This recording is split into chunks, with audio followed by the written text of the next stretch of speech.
Salut à tous, on se retrouve une vidéo spécialement consacrée à Lionel Messi et on va essayer de voir si c'est possible ou non qu'il gagne son huitième ballon d'or. Je ne sais même pas si on se rend compte, mais là, il est dans la course pour son fameux huitième ballon d'or. C'est dingue ce qu'il est en train de réaliser, mais aujourd'hui, il a 35 ans et il revient à un niveau complètement dingue. Parlons statistiques pour commencer, pour mettre les bases. Cette saison, toute compétition confondue avec le PSG, c'est 17 matchs, 12 buts, 13 passes décisives. Donc, il a été décisif 25 fois en 17 matchs. Et puis, on ne compte même pas les matchs avec l'Argentine durant la trêve où il a marqué pas mal de buts aussi. Et c'est dingue parce qu'en plus de ça, c'est pas simplement le fait qu'il soit décisif, c'est pas simplement qu'il marque des buts, c'est pas simplement qu'il fasse des passes D aussi, c'est aussi le fait que dans le jeu, on a l'impression qu'il retrouve vraiment un niveau assez dingue. Il retrouve un petit peu son coup de rein, son accélération, il court plus vite que la saison passée, là-dessus il n'y a rien à dire, il est beaucoup plus agile aussi. Enfin, on le voit des fois des séquences où il va dribbler trois quatre joueurs, un petit peu comme il le faisait au Barça, et ça fait rêver tout simplement. Et maintenant, on va voir s'il peut gagner ce ballon d'or ou non. Pour moi, la réponse est très claire. Oui, Lionel Messi peut le remporter à nouveau. Ce qu'il faut se dire, c'est que maintenant, le ballon d'or se joue sur une saison et non pas sur une année. Donc là, si sur une saison, on met la Coupe du Monde en plein milieu comme ça, franchement, c'est limite fait pour Messi. Là, il a une occasion rêvée. On sait très bien que l'Argentine est clairement l'une des sélections les plus favorites, tout simplement. Pour moi, c'est eux les grands favoris. Après, il faut faire attention parce que beaucoup de gens pensent que l'Argentine et le Brésil sont favoris. Et moi aussi, je le pense, bien évidemment. Mais il ne faut pas oublier qu'en Coupe du Monde, ça se joue en phase éliminatoire sur un match. Et en un match, il peut se passer quand même pas mal de surprises. Chaque compétition, comme la Coupe du Monde avec des champions, on a toujours droit à des surprises. Et puis quand on regarde par exemple le tableau pour l'Argentine, il y aura quand même de grosses nations qui vont devoir battre. Donc, ça va pas du tout être facile. On parle notamment de l'équipe de France, Danemark, le Brésil, etc. Ça va vraiment, vraiment pas être simple pour l'Argentine. Ça, il faut quand même le prendre en compte. Maintenant, si je devais miser sur une équipe, je miserais sur l'Argentine. Mais ça ne veut pas dire, bien évidemment, qu'ils vont réussir forcément à aller très loin. Il faut faire attention parce que vu que c'est la dernière Coupe du Monde de Messi, comme il l'a annoncé, si jamais les choses se passent mal, ça peut vite tourner au vinaigre, comme on dit, dans le sens où je pense que les joueurs peuvent être soumis à une énorme pression. Peut-être que ça va les aider à aller plus loin, peut-être qu'ils vont pas réussir à passer outre.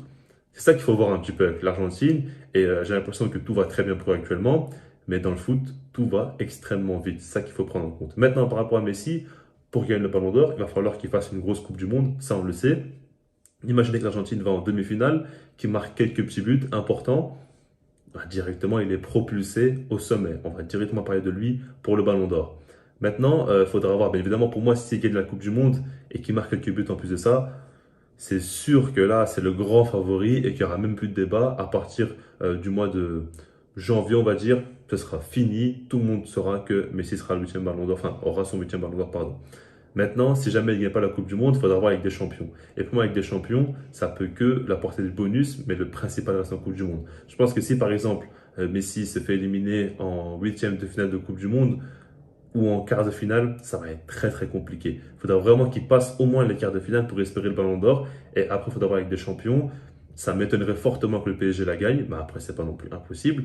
Mais je vois quand même pas mal de carences, notamment défensivement. Milieu de terrain, c'est pas encore le top non plus, ça change souvent. Le système n'est pas encore bien trouvé. Il faut voir l'équilibre avec le fameux 7 plus 3 au PSG.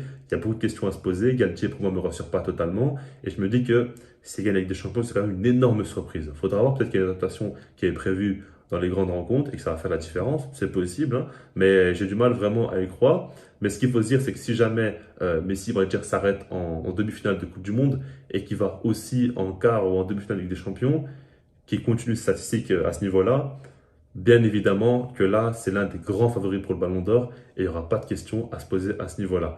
Donc j'ai vraiment hâte de voir jusqu'où il pourra aller. Mais la question qu'on doit se poser, c'est imaginer que par exemple, Messi ne gagne pas la Coupe du Monde. Il s'arrête en quart ou en demi-finale, exemple. Je pense que mentalement, il va être très fortement impacté. Il faudra voir dans quel état d'esprit il va revenir avec le PSG. Parce que là, actuellement, il performe énormément parce qu'il est très, très motivé à l'idée que la Coupe du Monde arrive très vite.